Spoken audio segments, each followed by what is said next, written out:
I would like first to acknowledge that we are on the unceded lands of the Duwamish people and other Coast Salish peoples. Um, I'd like to also reflect just for a moment by what we understand about land acknowledgement in the Poetics Lab.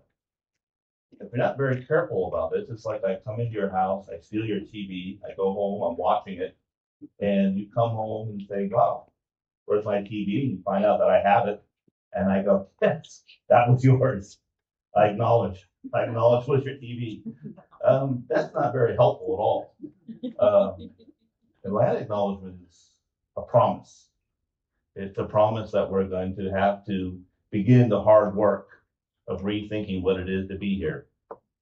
And that's a complicated issue, but it's one of the great and urgent issues of our time. That's also what we mean a little bit by the word Zen in Cascadian Zen. Some people here and some of the poets in the volume have formal Zen practices. Many do not. We're not saying that you should practice Zen or that Zen is the best way or Zen will work for you. Just give it a try. Zen just means for us rethinking what it is to be here. The historical responsibilities, the ecological responsibilities, truth-telling responsibilities, but also to fire up the moral imagination, to reimagine what it could be here, to be here, in light of what it has meant for us to be here. And I think Cascadia, I think a lot of you might agree, it's still beautiful. It's one of the places that we could remember how precious it is before it's too late. And there's many ways to do that. And the first way to do that this morning is going to be to visit one of the baskets from our second volume, Issei Zen. Most of you know the word Issei. Issei is just the Japanese word for first generation. So the Japanese who came into Cascadia, they paid a big price starting in February of 1942. You all know about that. That's still another one of the stories that has to be told better and reimagined and thought through. But we're going to have a wonderful panel this morning on that. And our first speaker is Barbara Johns. Barbara Johns is the former curator of the Tacoma Art Museum. And I would say, wow, when it comes to the Issei and Nisei generation, poetically, as painters, she's the one. She was absolutely instrumental in the Issei Zen basket. Her knowledge is, she's the encyclopedia. She's also the conscience of these issues. She helps us celebrate them, she helps us learn about them. And this morning, she's going to help you learn more about them as well. Barbara Johns. Thank you, Jason. Very much. And good morning, everyone. I'm pleased to be here with you in this wonderfully northwest rainy morning.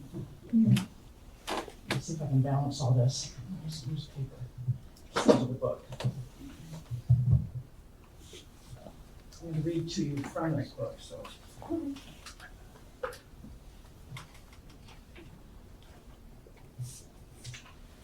Well, as Jason said, I'm an art historian and former museum curator, both in Seattle and Tacoma.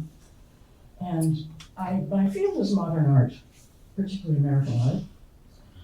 But while working independently for nearly 20 years, I've had the exceptional good fortune to research, write about, and exhibit the work of Issei artists. It's been largely fortuitous, serendipitous. One thing has led to another. I've published 4 books and organized several exhibitions, one currently on view. And each one has led me more deeply into Japanese American studies. I've had wonderful mentors, because you know in academics, as you enter another field, you have to tread carefully. And I've also had the exceptional good fortune to know the immediate heirs of each of my subjects. But pictures are my primary tool. And it took considerable arm twisting by Jason and Paul to persuade me to try to write about words, about poetry. But I did, and I'm really pleased to have done so. Just a few slides, and it looks as if you won't be able to see them all, but that's okay. Just to tell you that this picture of Seattle, this picture of Seattle in 1909, an official welcome for the Japanese ambassador and a delegation from Japan here to celebrate the opening of the Alaska-Yukon Pacific Exposition. The immigration from Japan to this country was from about 1890 to 1924. And the Federal Immigration Act of 1924 effectively barred further immigration from Asia and barred naturalized citizenship to those already in this country. So it created an increasingly older generation, the Issei, who would not be punished by newcomers. The early immigrants labored in fisheries, sawmills, and railroad construction, and then began to lease farmland, often that discarded or considered too difficult to farm for others. But they had to lease again because they could not, by Washington State Constitution, could not own real property. Seattle, Washington State was really dominated, unlike California, which was, the population was largely rural. In California and Washington, Seattle dominated. It was a vibrant community with exceptionally high level of entrepreneurship. It also had very vibrant, intense intellectual and cultural life, and these artists were part of that. And as I began to learn more and more about Japanese America, about the Issei generation, I could see every time I read how deeply poetry was embedded in the culture, very much part of that cultural life on a daily basis. And it was true not only in cities such as Seattle, but in the small towns, on the farms, and in brutal conditions of railroad camps and other labor camps. I'll read you a few as I go along. Amid backbreaking work, some wrote of the yearning to write poetry. No respite, no rest, every moment filled with work. No time for tonkas, no moment all the day long. Pitiful way to live. Kimoko Ono. Japanese poetry has several forms. Haiku, which is familiar probably to you. Senryu has the same rhythmic pattern of 17 syllables as haiku. It's a 20th century form that, unlike haiku, which typically deals with nature, deals with social commentary.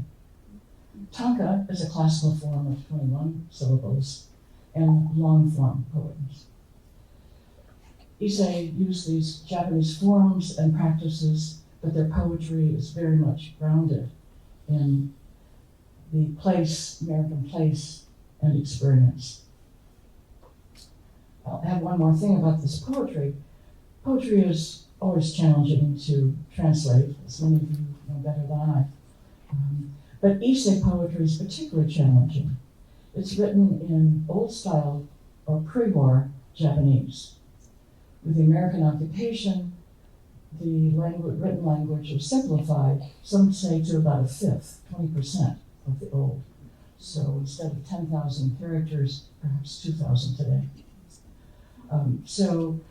The translation process requires translation first from old style to new, to modern Japanese. And I will tell you, among my mentors, say at University of Washington, unless their field was old Japan, the old style Japanese is really not legible to the contemporary scholars. So the translation process is 4 steps. Old style to modern, then to a Romanized text, then that retains the rhythmic percussion of the original, and then to a literal translation, and then to a poetic translation, the version that captures the spirit of the original. So it's a complicated process. And I should say, I can't read one character of Japanese. But the first Senryu group formed in the United States, formed in Yakima in 1910. And at the group's first meeting, because these were often organized activities, at the first meeting, this was the prize winner. Next morning, all sobered up, damn, sake brewed brawls. Yasuko Kurakawa. They wrote about labor, grafting young cherry trees on the long, sun-scorched hills, August on my back. Teiko Tomita in the Yakima Valley. A young Issei mother writes of her experience working in the orchards, and yet the Japanese cherry tree we know is also emblematic of Japan, and we can imagine her imagining her grafting herself onto the American place and people. It speaks of the passage of time in their labor. All my living days gripped tightly and pressed into that old hoe handle. Porai. Lovely kimono, I've never worn you and yet still air you every summer.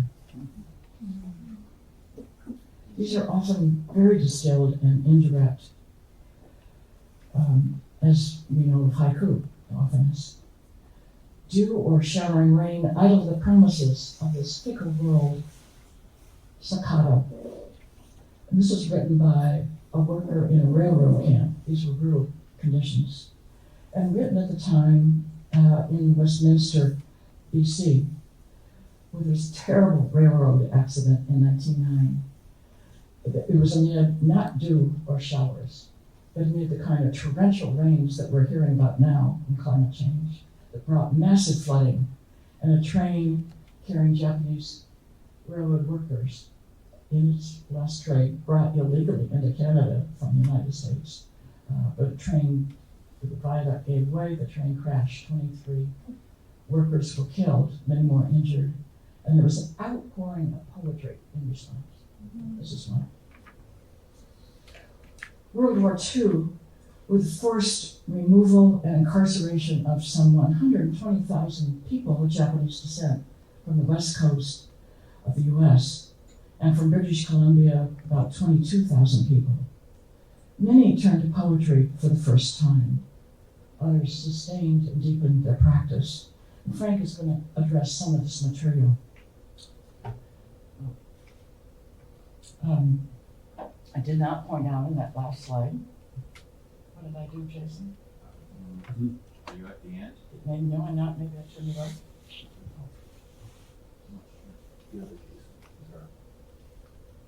Yeah, I'm regressing Jason. Maybe. Well, I was. Thank you. Down here in the corner is a painting of Nihomachi in Seattle, very much you see in the photo, just illustrated by Kamikichi Tokita, who is one of the artists. And, excuse me? There we go. This is he in a self-portrait in the mid-30s.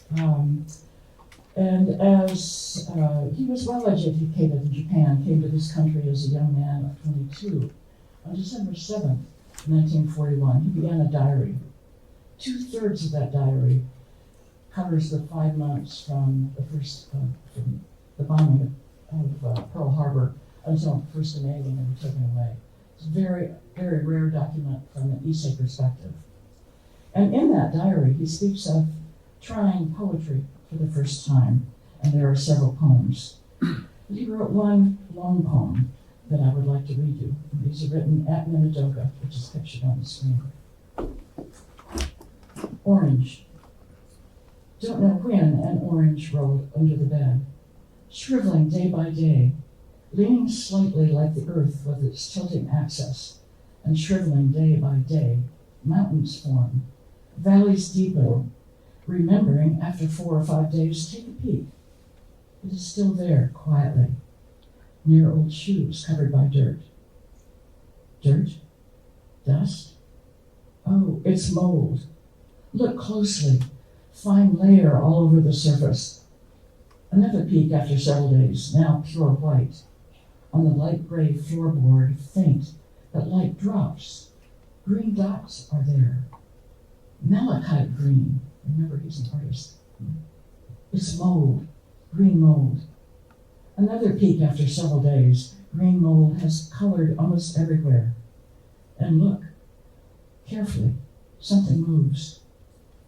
Barely, barely, pale worms have red. If touched, the orange will fall apart. Grasses and trees veiling the earth like green mold, humans with pale faces looking like worms. The earth is already rotten. If touched by God's hand, it will break. Looked under the bed the next day. The orange was gone. The old shoes were gone. Even the gray dust. Everything. Thrown into a garbage can. The rotting earth, too, may be thrown into the garbage can by God's hand. It's about time. Wow. And more.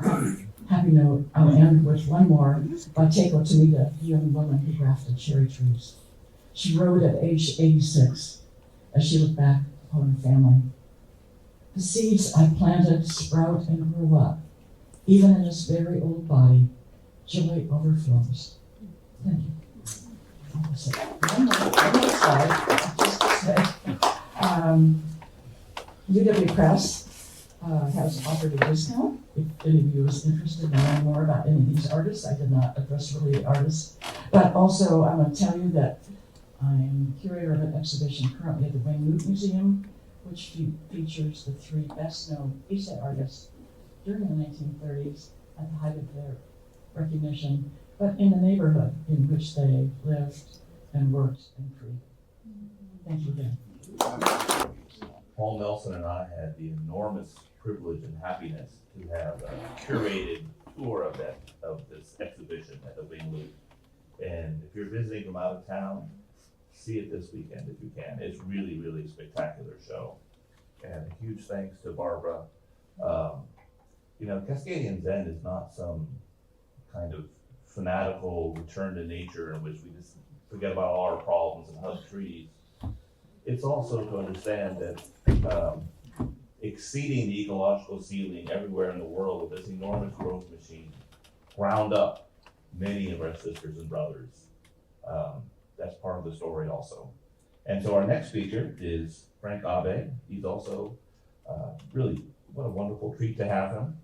A local writer and co-editor with Floyd Chung of a new Penguin Classics anthology, The Literature of Japanese American Incarceration. He's the lead author of a graphic novel, We Hereby Refuse, Japanese American Resistance to Wartime Incarceration, and co-editor of the classic novel, Joan Okada, The Life and Rediscovered Work of the author of No No Boy, and wrote and directed the PBS documentary, Conscience and the Constitution. Frank Abe, thank you. Thank you, Jason. And I want to thank Paul Nelson, too, for inviting me, because I'm really no poet here. I feel like a interloper. But I do curate poets in this, and there it is, the anthology for Penguin Classics. And as the title may suggest, my focus is less on poetic reflections of beauty and art, and more on how writers had to confront the real-life injustice of wartime incarceration based solely upon the race they shared with a wartime enemy. So, Penguin Classics, we all have them. I mean, they're well known for their iconic covers of black and orange, and reprinting affordable paperback editions of most important stories in American literature, in world literature. But they also publish anthologies that contextualize important historical periods for a modern audience. And so as this collection contains a mix of prose and poetry, fiction and nonfiction, drawn from essays, memoirs, and song lyrics. And in place, I think, of recycling the greatest hits, familiar selections readily found elsewhere, we took the opportunity to excavate writings that have been long overlooked on the shelf, buried in the archives, or languished unread in the Japanese language.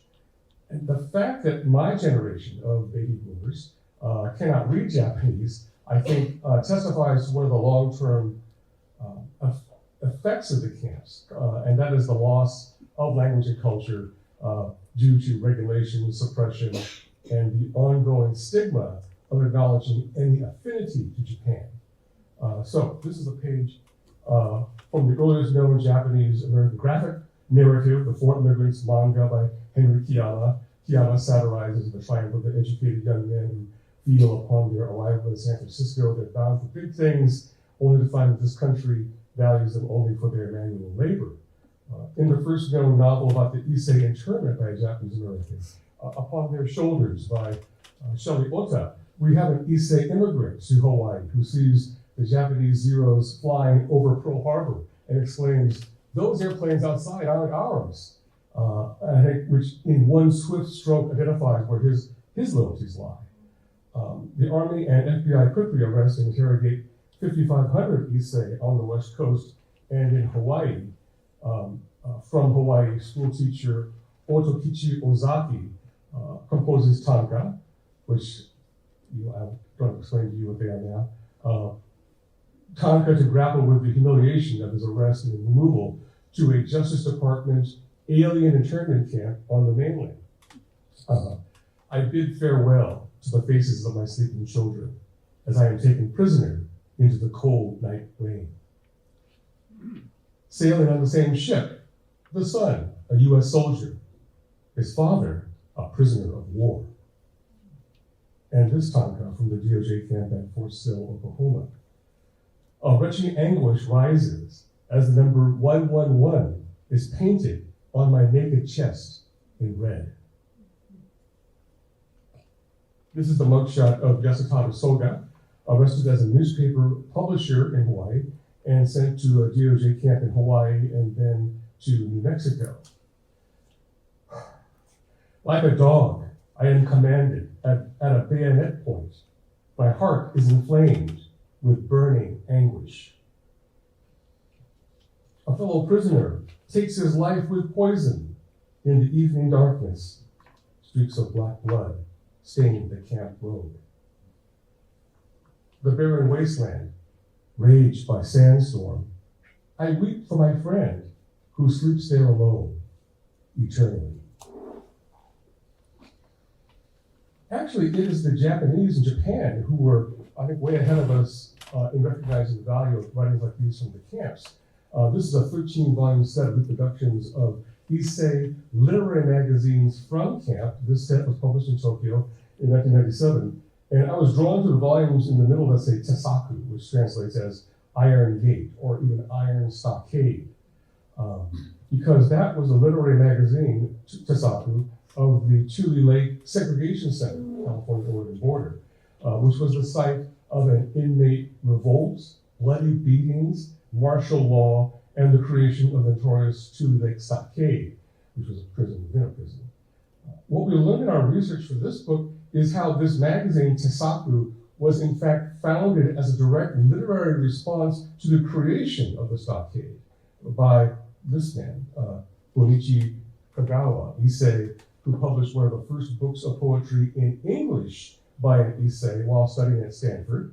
After all that had happened at Tule Lake, he said, we need a new approach to, up to now, all of our Issei literary journals have focused on kind of three things: the imitation of Japanese literature of our homeland, the praise of natural beauty found in many haiku and senryu, and expressions of nostalgia for Japan.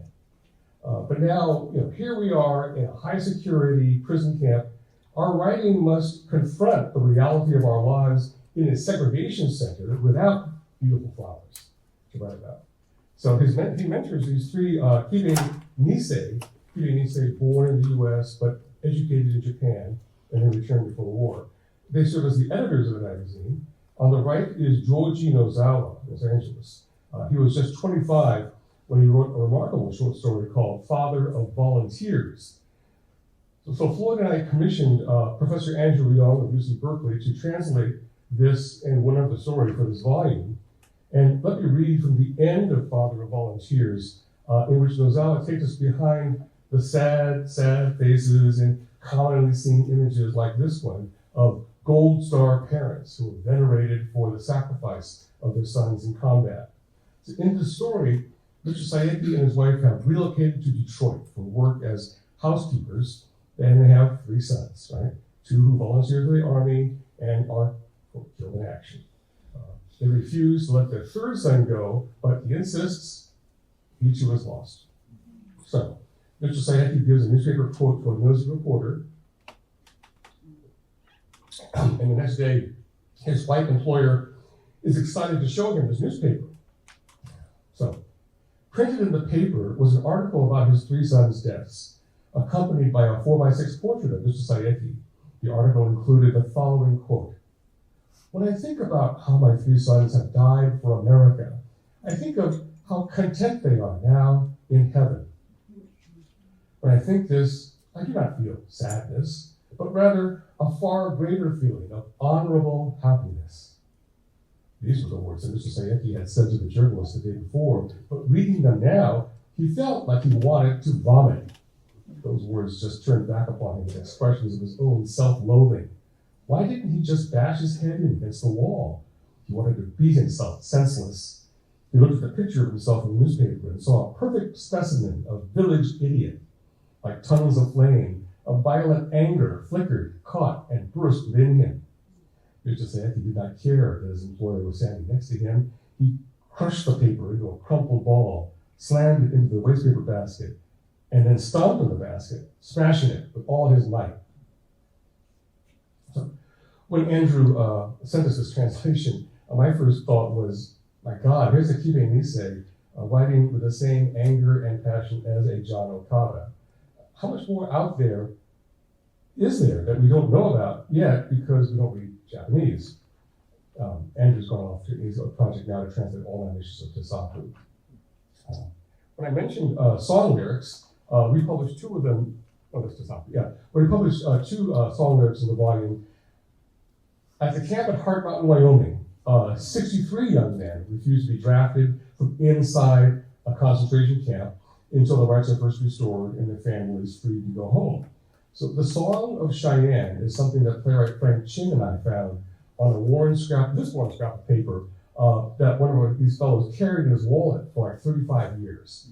And he dragged it out during the interview we did with him. And he said that 2 of the resistors composed these lyrics while awaiting trial for draft evasion at the Cheyenne County Jail.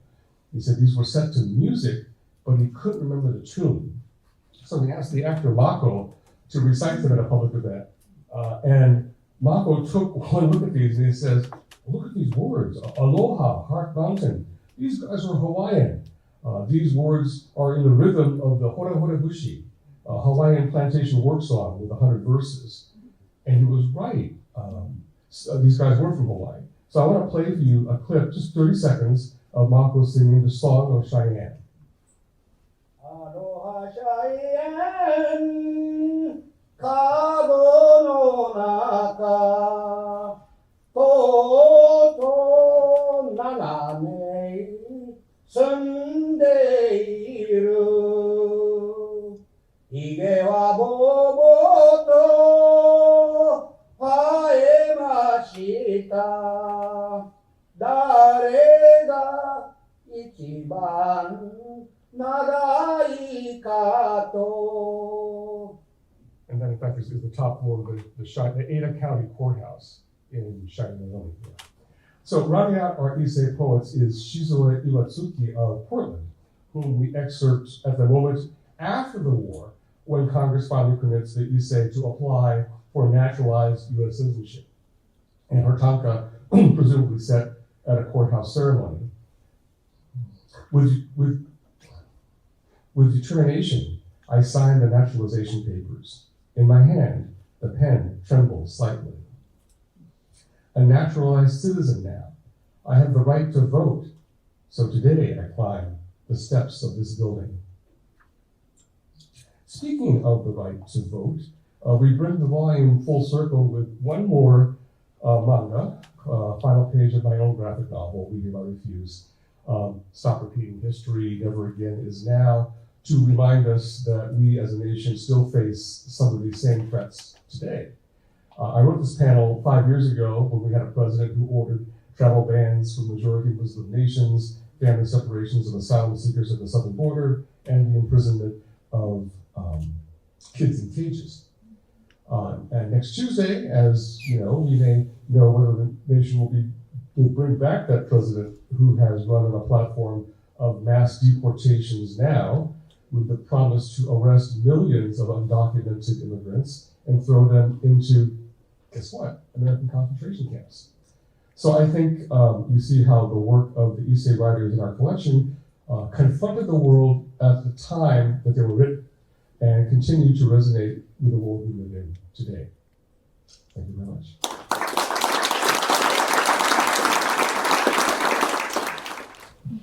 Thank you so much, Frank. Yes, Tuesday. That's a very important day for Cascadia. Our third speaker is a wonderful poet, Sharon Hashimoto. And her first poetry book, The Crane White, was the co-winner of the Nicholas Roerich Prize in 2003 and eventually reprinted by the Red Hen Press in 2021. That same year, her second collection of poetry, More American, won the 2021 Off the Grid Poetry Prize. More Americans went on to win the 2022 Washington State Book Award in Poetry, and Hashimoto's short story collection, Stealing Home, was recently published just a couple of months ago in September. Sharon Hashimoto.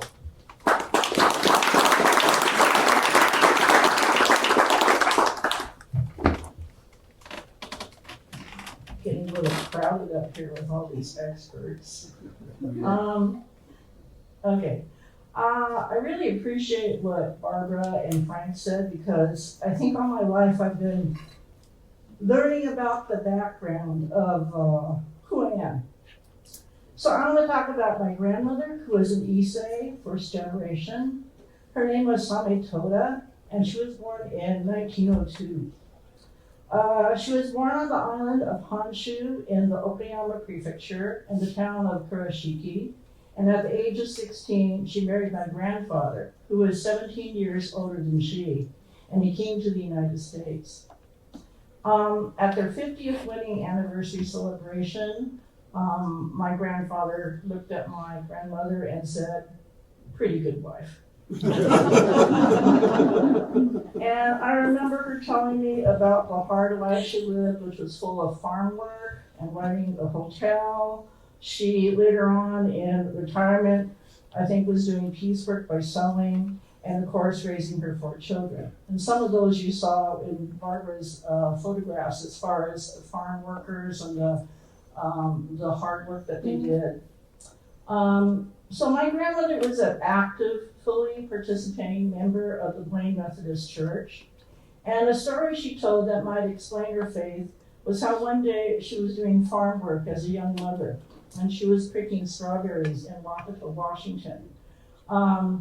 There was, kind of like we saw outside this morning in the last couple of days, there was a sudden rainstorm, and it was just this drenching rain upon the fields. And her first concern was for her children, to get them home, dried off, fed, and like a lot of women, I think she just didn't take care of herself. The result was that she came down with pneumonia, and she had this very, very high fever. It was like that for, I think, something like a week.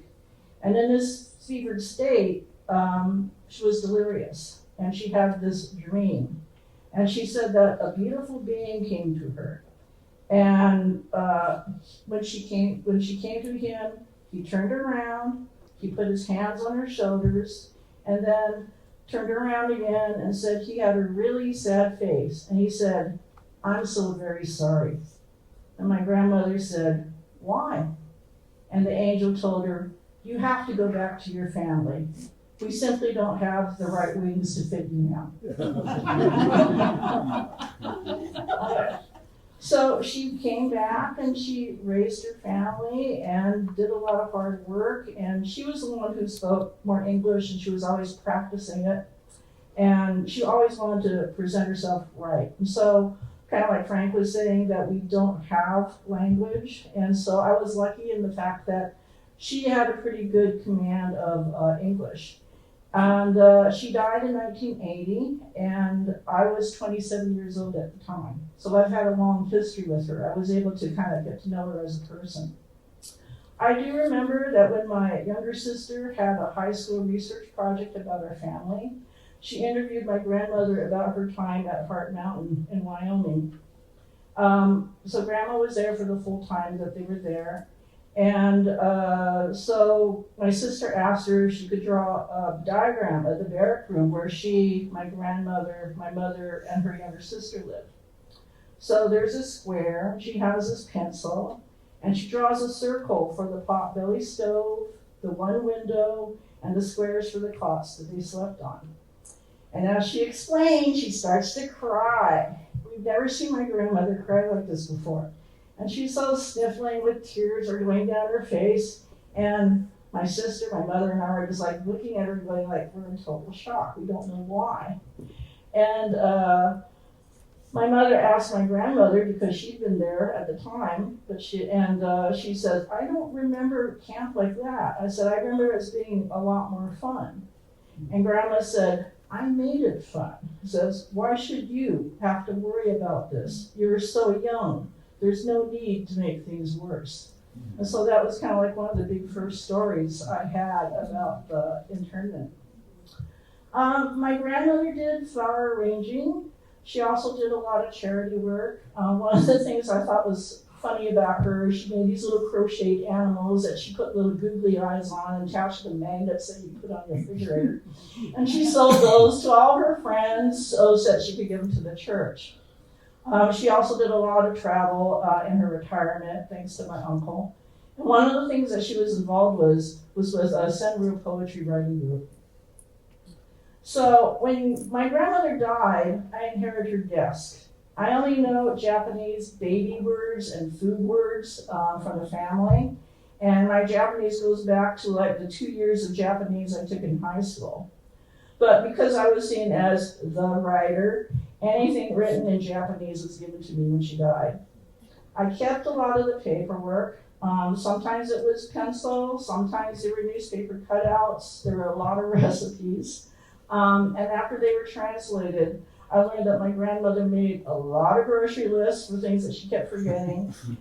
She spent a lot of time copying Bible verses in spiral notebooks. So, you know, the college rules, she put it on the side and she'd be practicing off her kanji. But we didn't know what this was. It was just kanji. I think what she was doing was she was trying to improve her handwriting. Okay. I know that my grandmother met with a Senryu group in the basement of Tenkatsu Cafe. And I'm not sure, but I think what they did is they pulled topics out of the hat, and then they wrote for a while, and then they'd recite them again, and they talk about the goods and the bads of it, kind of like we do in poetry workshops. And they voted on which was the best ones. And there were prizes, you know, small little prizes, but you got a reward for having the best haiku. And there were pamphlets that were assembled, and they were mailed out to members. So I have a couple of them, which was very much like what Frank had there. So there are these old, this is what I inherited. You know, I have about 40 of these things. And so there's usually a picture here. And what they do, I was able to, but you can tell it's mimeographed. It's folded in half and stapled together. And for my little bit that I know you start from the back, and oh goodness, I thank God, there's page numbers here. And I did know the kanji from my grandmother, and so I'd find these at the top. And once in a while I'd go, oh, that must be a haiku that my grandmother wrote. Okay. So my grandmother's name, like I said, was Saman, but everyone called her Same, especially if you were, you know, English white, which she hated. So for her writing pen name, she changed it to Sayoko Toda. So, you know, as a poet, you get to be the recipient of certain grants and things like that. And I was lucky because after I went to a pilgrimage, this is many years later, to Minidoka, I was hooked up with this young student from the University of Washington who knew Japanese a lot more than I did. But it did, I mean, she wasn't a real translator, so she didn't go through those 4 stages that Barbara's talking about for, you know, she just kind of gave me the gist of what she had written. And so what I ended up was, I got all these poems that she'd written, and I had the Japanese for it, and then I had a very rough interpretation of what she was saying. And I thought I'd share just a couple of these for you. And remember I do not speak Japanese. I have not been to Japan, but I'm going to make the effort to kind of read it in Japanese so you can hear what she was writing and then give you the translation. So one of the poems is about Urashima Taro. And it says here that Urashima Taro is a Japanese fairy tale about a fisherman who rescues a turtle and is rewarded with a visit in the Dragon Palace. He spends many days in happiness in this underwater kingdom, but soon he becomes homesick and asks to be allowed home. The queen of the palace allows him to go home and gives him a box. Upon arriving home, Urashima discovers that over 300 years have passed in the real world, and no one can remember him or any of his contemporaries. And when he opens the box, he becomes a very old man. So it's basically a Rip Winkle story. So this is the Japanese. Urashima wa tomoyu kokuku no nihongo. And is translated to say, Urashima is completely bewildered, does not understand own language, Japanese. I feel this way too. So there's another one I have here. And the Japanese is Shiro Fujin, Shio Yuo, Kasito Kuotonamari, which I found meant a white lady next door asked me to borrow my soy sauce.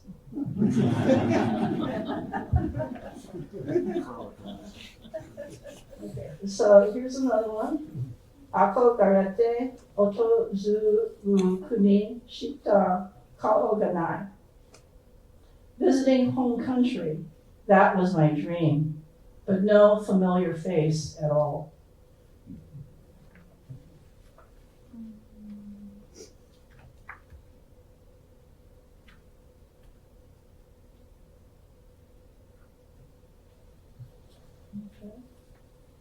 So this one was written in 1979. It said, Soe kagiki wa hahade somoko kararai mada manga. The mother adds comments. The grandchild draws only cartoons. And you put sticky notes on these things and they never work.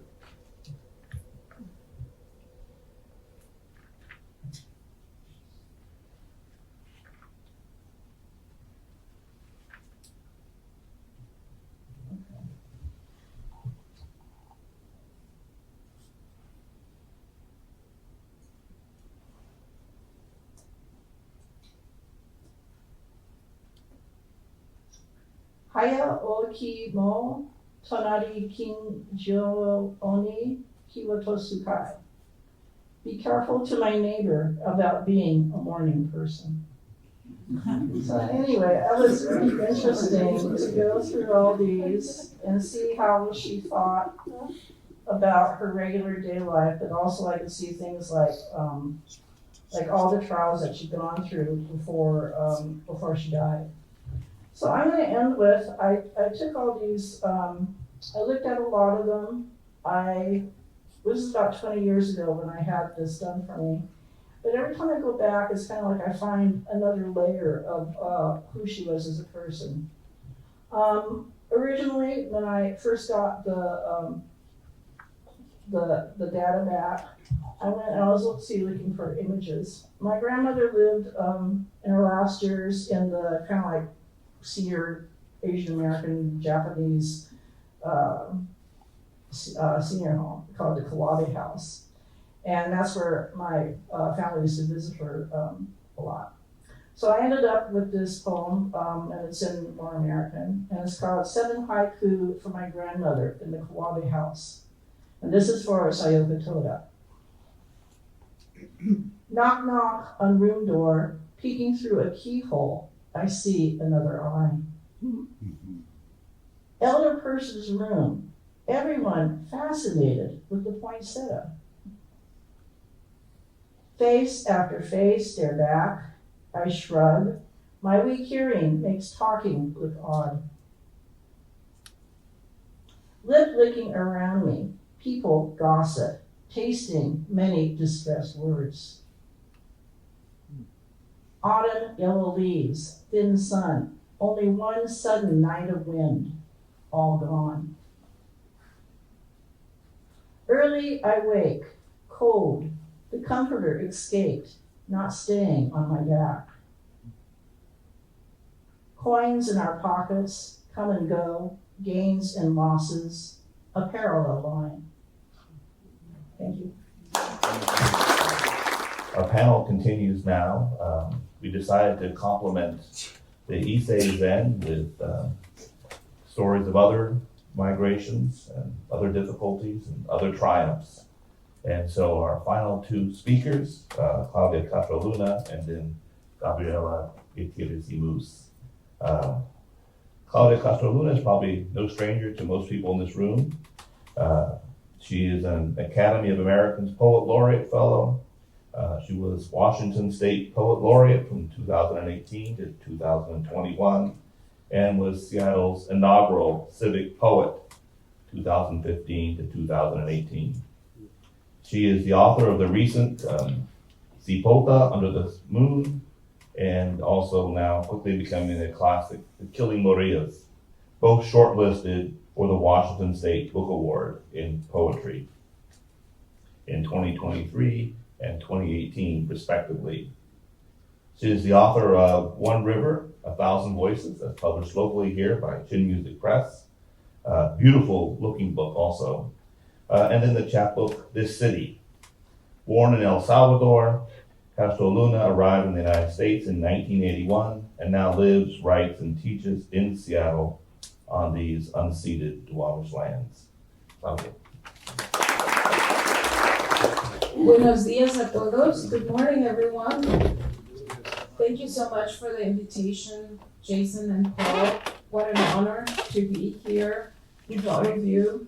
With Gabriella, I always feel such an honor to share the stage with you. It's very interesting hearing your stories of immigration. It is seared in my mind a couple of years ago. Frank reminded us of the unfortunate moment that we all witnessed when immigrant children from Mexico and Central America were placed in cages. And it is seared in my mind the photographs of Japanese Americans who actually went to the border and expressed their position and used that phrase which you used, never again is now. And I was so deeply touched by that. And here we are again, never again is now. Yeah. It's interesting hearing your stories of first generation Japanese Americans. I am an immigrant from El Salvador. I came to the US escaping the Civil War.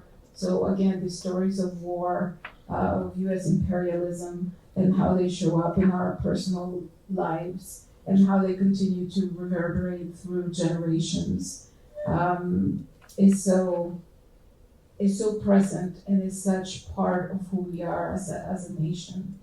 I wanted to start today by remembering my grandmother. And I brought this is what we called in El Salvador, we call this Flor de Muerto, so flower of the dead. And the smell of this flower is so potent that I love the smell. I look forward to it every year to this season. I see that there's an altar here to remember our departed. And so I want to read these poems from a collection of poetry that very much talks about my experience as a child. I was 14 years old when my family left El Salvador. So telling that generational story of witness of escaping war and then arriving in the US. So this first poem, so I want to dedicate the reading and my words this morning to the memory of my abuela, of my grandmother. This is titled Visions of Gladness. I wish my grandmother's ghost would gladden every day my slumber. Her stardust halo, her luminous face, by now I know both fear cages and unbinds. Sometimes I hear her laughter spiraling toward me like a kindly twister.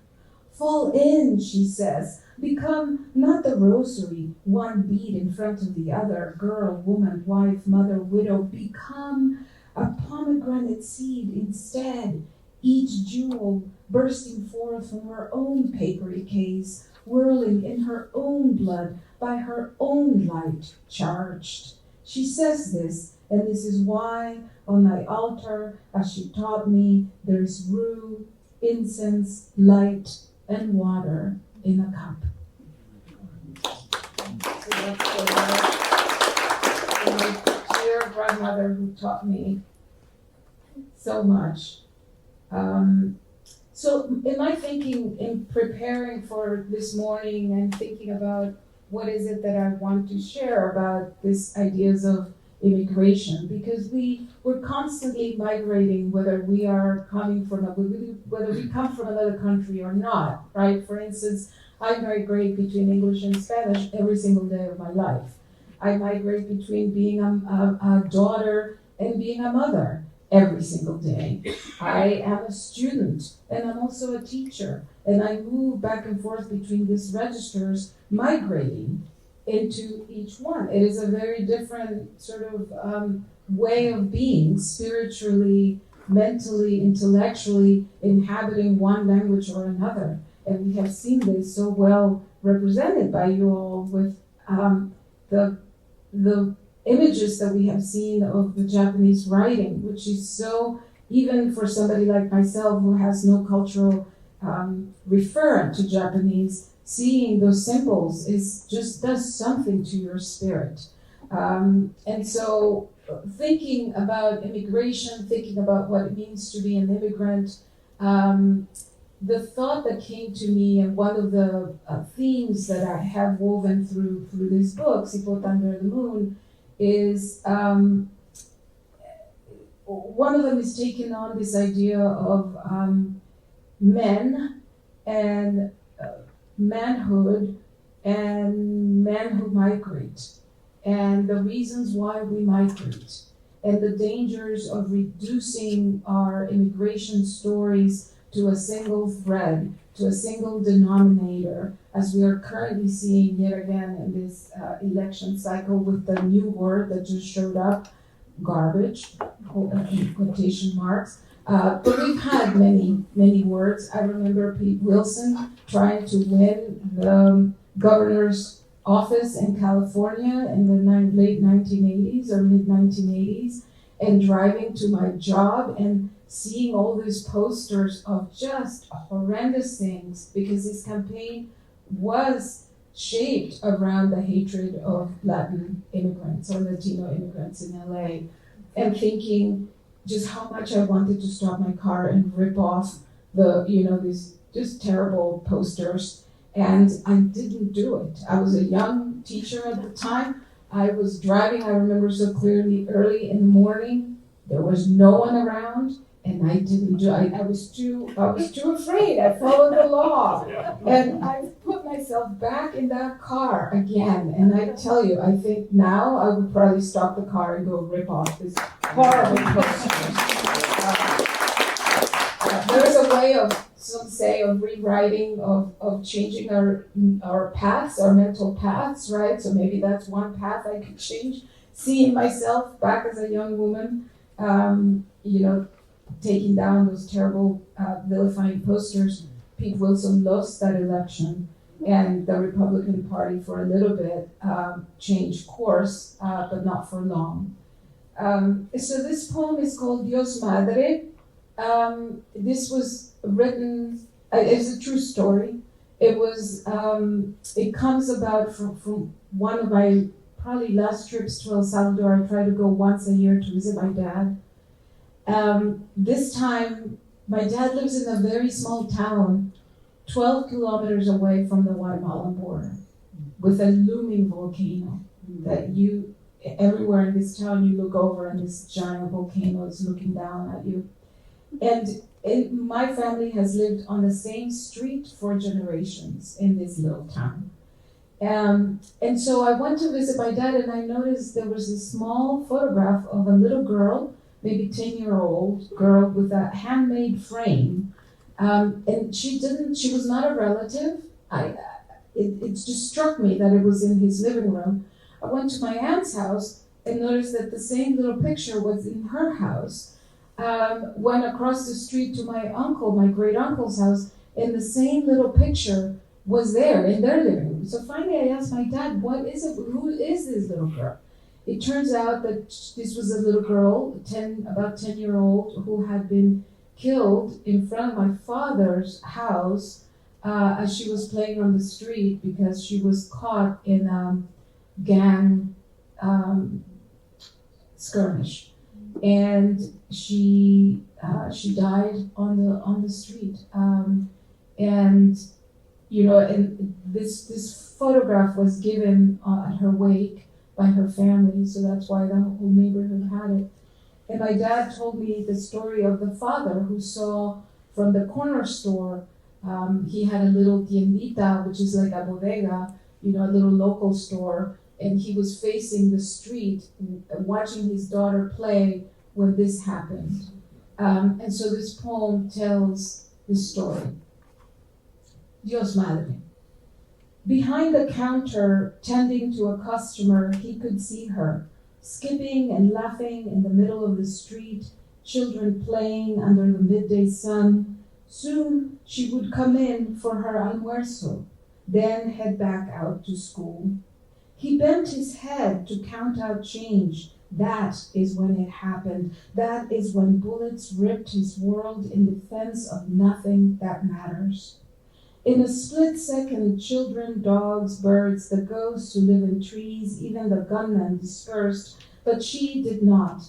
She'd fallen under the old almendra tree, and for a second, nothing glittered, nothing, not even the sun. He was too late to her side, she still warm to the touch, her long hair wet with her own blood. Bring a healer, he screamed, a priest, a doctor, a witch, hire a mountain, hire a god, hire two, he begged. Someone, please conjure a miracle. Sugarcane horizons trembled and the looming volcano stirred. Cupped in his hands, his 10-year-old daughter in her school uniform passed from smiling to hardened concrete. When she was under 9 days of prayers and safely underground, he fled north, shoeless like rain.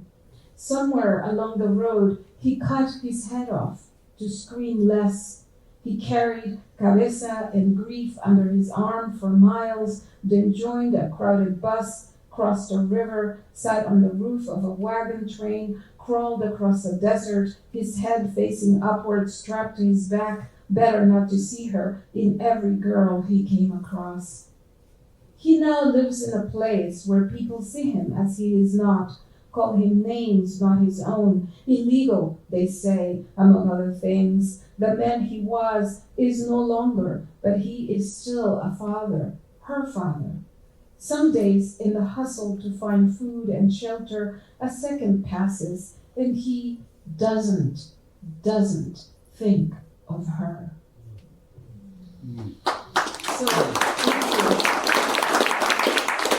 So the reason why I wanted to read this poem, and this echoes again your work and the photographs you shared, is the many reasons why people leave a place they love.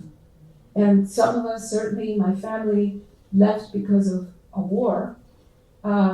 People leave because of economic stress. People leave because of state violence. People more and more from Central America and Mexico are leaving because of environmental destruction. Rains don't come on time like they used to. The corn in El Salvador is put in the ground in May because the first rains for thousands of years showed up in May. And the corn then grows along from the first rains until it is harvested, 4 months later. But the rains don't come now. And so farmers who subsisted and just corn is our identity in El Salvador. We eat corn 3 meals a day. And when the corn can't grow, then what do you do, right? So, and here's a case of somebody who left because of such unsurmountable grief. I told you this was a true story. My dad told me that the father could not bear to be in the house, could not bear to look at the street on which his daughter was killed. He couldn't bear it. And so he ran away. He ran away and he came to the US and he's working somewhere in California. He was a very well-loved person in the neighborhood who had a business. I mean, he was not a struggling person, but his grief was overwhelming. It was simply overwhelming. And so I really appreciated the photographs of these Japanese immigrants who were scholars in Japan, who had hopes for beginning and publishing new works here with the experience of what it's like, with the sounds and the colors of their new living, of their new land, of this new space where they're making their lives. And then they end up in these concentration camps. So that's the reason why I wanted to read this poem. It's just all the many ways in which we are, and all the many ways in which we are erased and distorted and vilified as immigrants. Somebody once, I did a reading in Spokane, and a person came to me after the reading and said, the whole time you were reading, all I could think of was the caravans coming, at the time, a few years ago, we had the visuals of those people that continue to walk across Mexico to come to the US, and not only from Central America and Mexico, but as far as China and Africa. People are come from Venezuela, people are walking north. And he said, all I could think of when you were reading was how many little Claudias are among those people walking. And I thought to myself, yeah, that's exactly right. I became a poet here. I became a writer, writing in this language, which I love, but it's not my mother tongue. And I speak, and like I said, I live in Spanish every day too. But I'm choosing to write in this language that I have learned to love.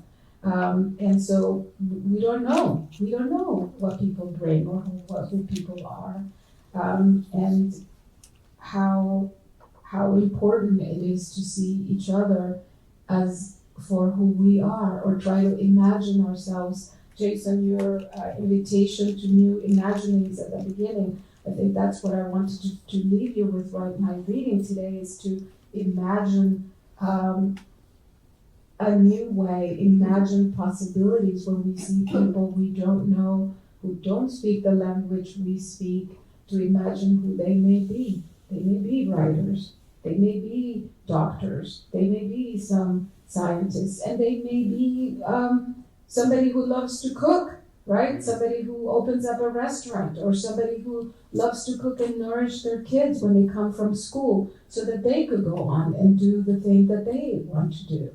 And the amazing thing about that is I just came back from Europe. I was away for several weeks. I came back 2 days ago.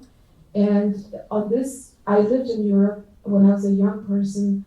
On this trip, I kept on thinking, for the first time, I allowed myself to take in the United States and see it as this really wonderful place.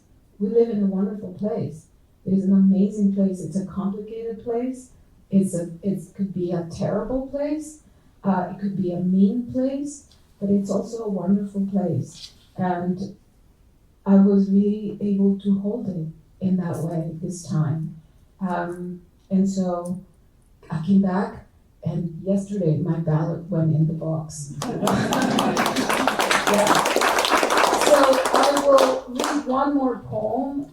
This is titled Hija de los Días, so Daughter of the Days. It's a title that comes from, I found it in Eduardo Galeano. I was reading something about the great Eduardo Galeano, Uruguayan writer who left us so much wonderful ways of telling history. If you don't know who he is, he's got a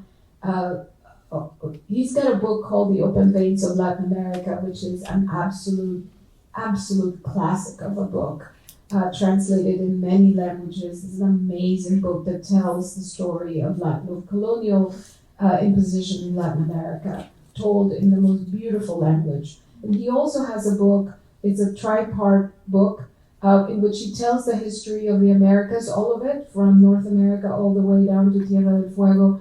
And he inserts little bits of history, say here, in the Pacific Northwest. He'll have an entry for that year, 1799, and he will talk about what was happening here, and he will talk about what else was happening in Chile that same year or month, and he'll say something about what was happened elsewhere in the world. And so you get this amazing way of understanding the world in this tripart called Memorias de Fuego, Memories of Fire. I highly recommend it. So this story, this title comes from him, Hija de los Días. My 14th birthday happened in a November lost to a brackish year. Newspaper headlines from the first 16 days of that month listed the following. On the second day, 10 bodies of unidentified young men were found ditched on the road to Apullo. 2 days later, a man was gunned down and killed in his car in northern San Salvador.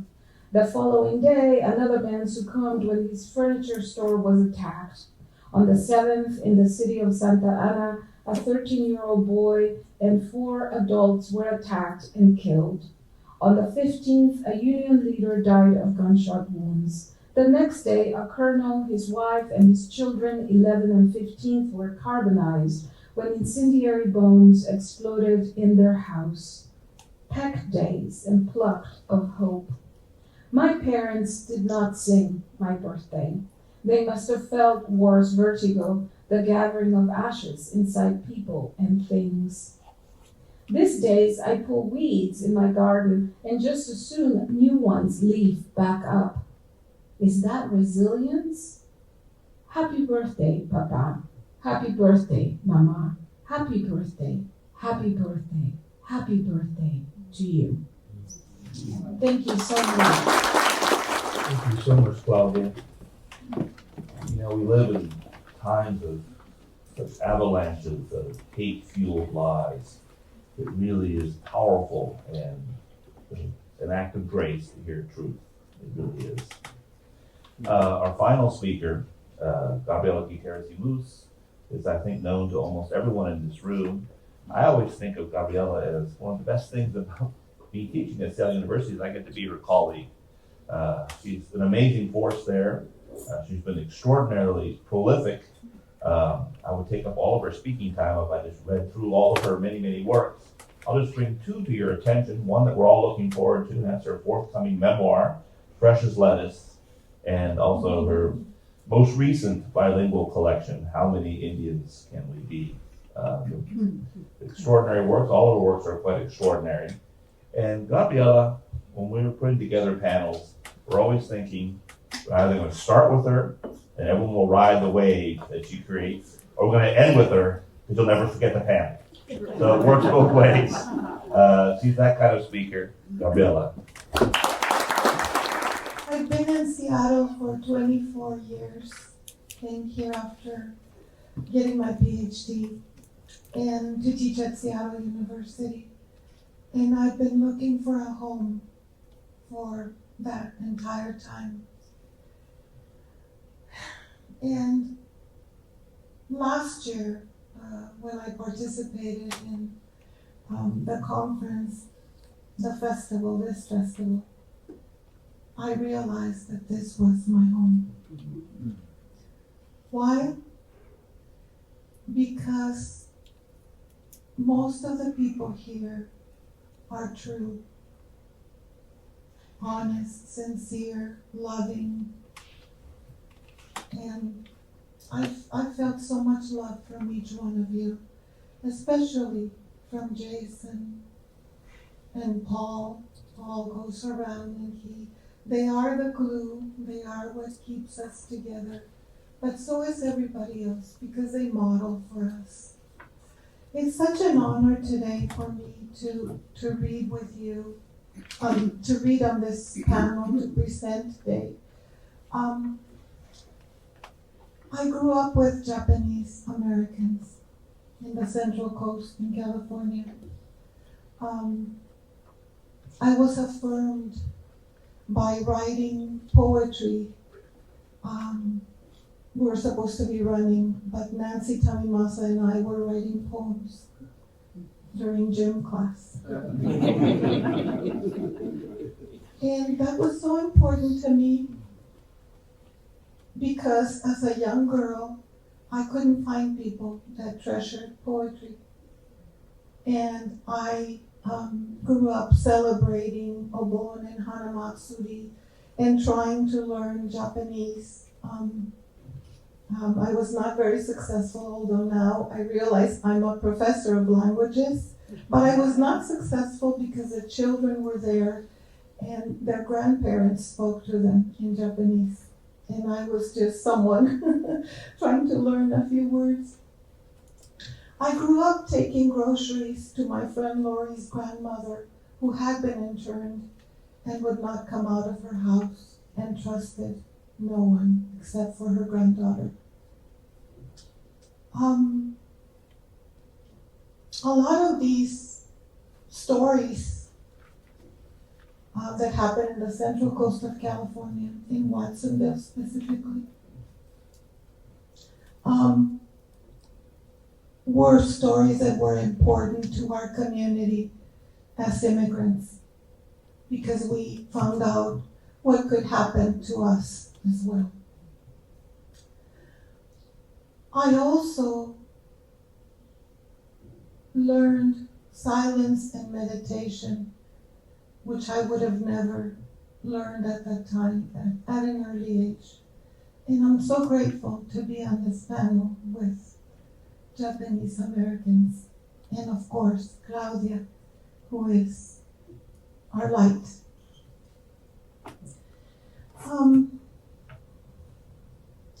There's so many contradictions. I was so moved by what you said, Claudia, because Eduardo Galeano was my friend.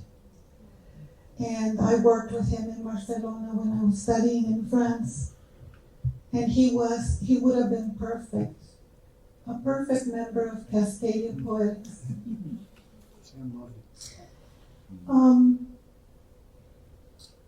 It's about contradictions that I also learned from Japanese Americans that are valuable for us to understand. The way we see sacrifice is a religion to mainstream America, a heroic necessity to many immigrants, I know, to Mexicans. Sacrifice is a necessity. To sacrifice ourselves for others is a necessity. Arrogance and humility, grace, tolerance, patience must be balanced for you.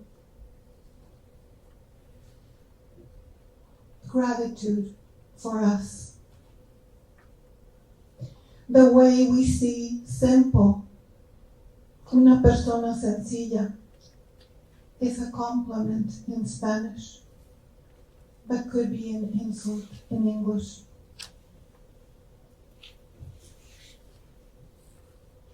The way we see help or the help for us. I have struggled to never be the help, but I want to help. The way we see educated, well-mannered, and kind. The way you see educated, well-mannered, and kind. That's just my introduction. I'm going to read some poems. A couple of poems, not too many. So I want to talk about my experience with what's happening right now with Mexico and the US. I'm part of a group of academics in Migrantes Valientes, and there's a book we have put out about the stories of different migrants, immigrants, that is for sale. Also, there's a couple other books of mine there. But Migrantes Valientes is important to me because it's a collaboration with Mexican UNAM professors and social workers about these migrations, right? And what's happening and how are these losses of people that come to the United States being reflected on the young generations. So I work with young people in the summers in northern Mexico and Mexico City whose parents have left to the United States, and most of them cannot forgive them. So that's the other part of working on immigration. And now I'll read a couple of poems.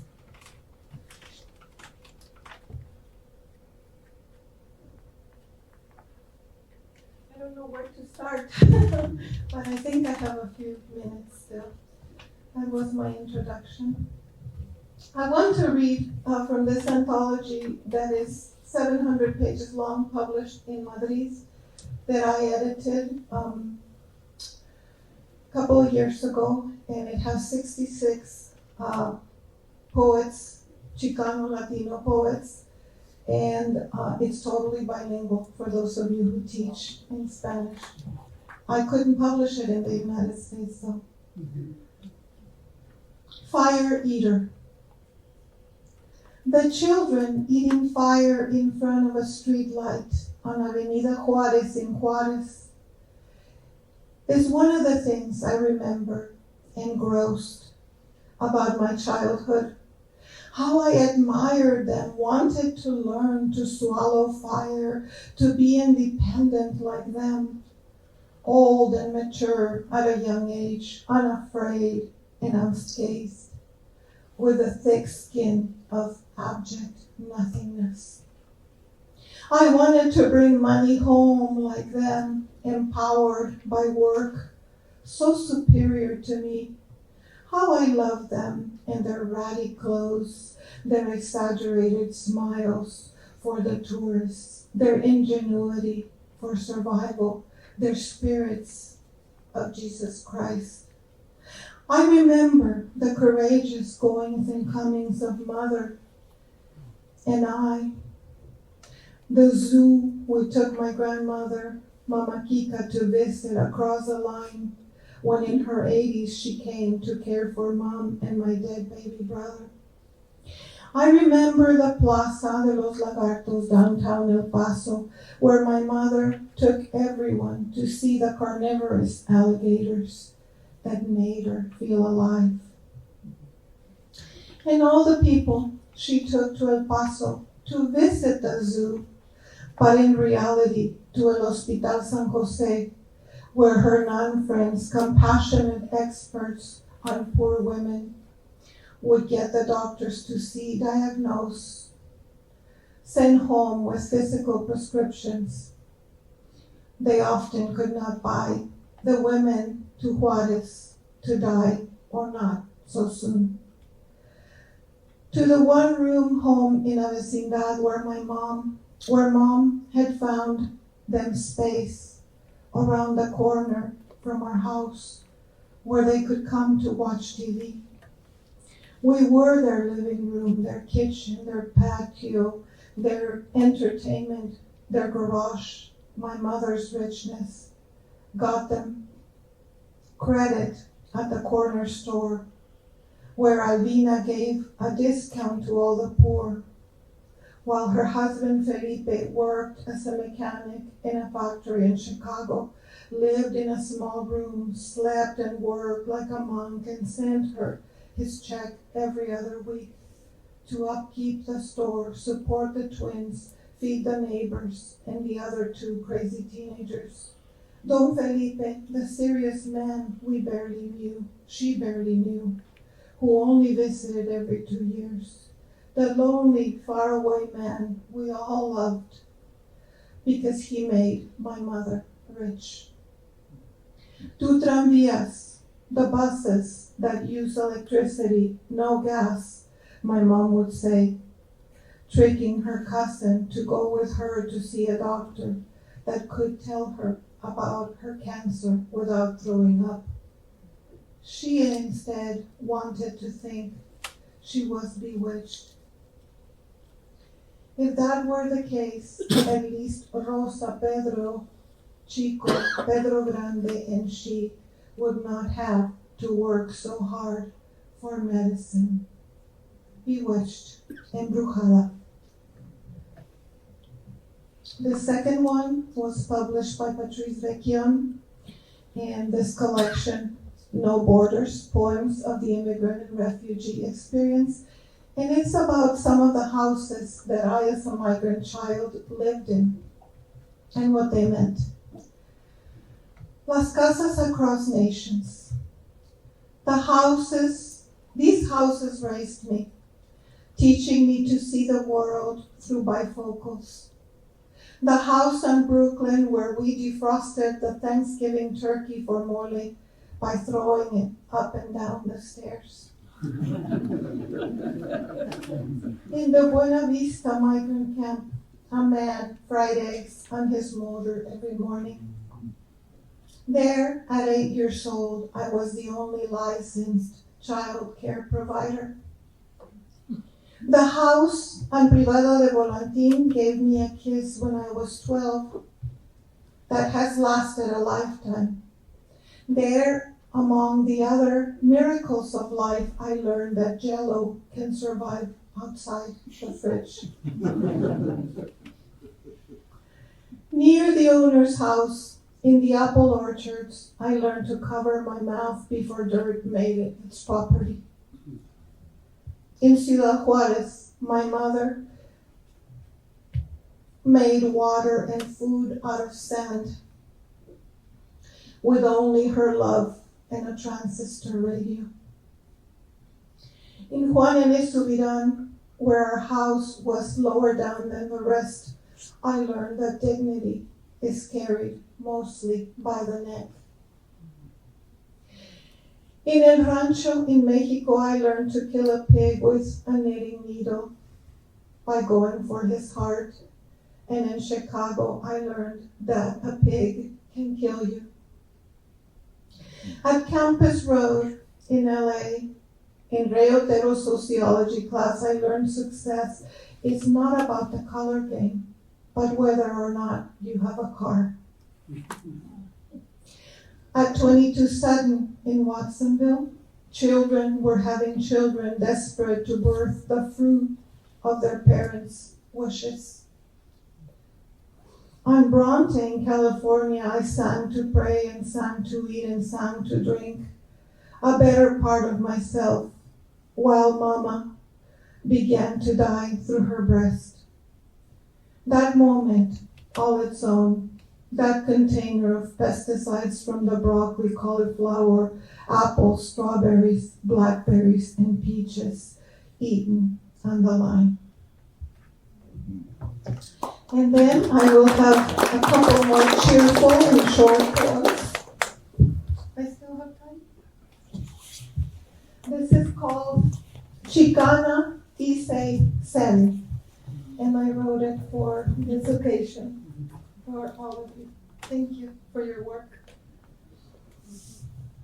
The calmness of lived history, the first generation of wisdom, connection, tradition, truth.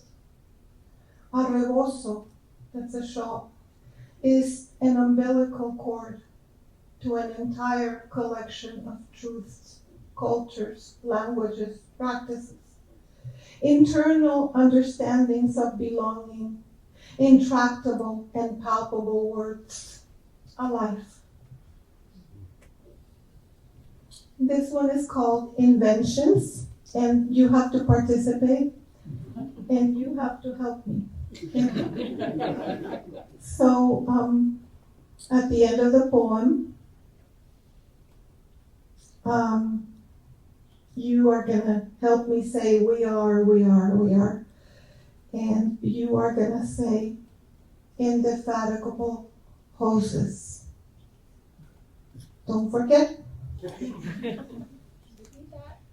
Indefatigable hoses. Inventions. All the women of my family's Issei generation carried water on their head before coming here. Surprised and welcoming they were. Water that follows you magically home. Water, water, water, public pools, swimming where we swim with all. Swim with all, speak to all on free buses for seniors. Machines that wash and dry while you knit, while you sew, while you prepare to prepare. Instead of spraying with your mouth, the iron fills its belly with water and sprays. Water for the plants in an indefatigable hose. Not yet. Fire not from wood, but gas. Elements that work for humans, with humans, among humans. Water, fire, earth, wind, metal. Indefatigable hose. Indefatigable hose. Oven cleaners that are magic, crock pots that cook on their own. We are indefatigable hoses. We water words, we water words, we water words.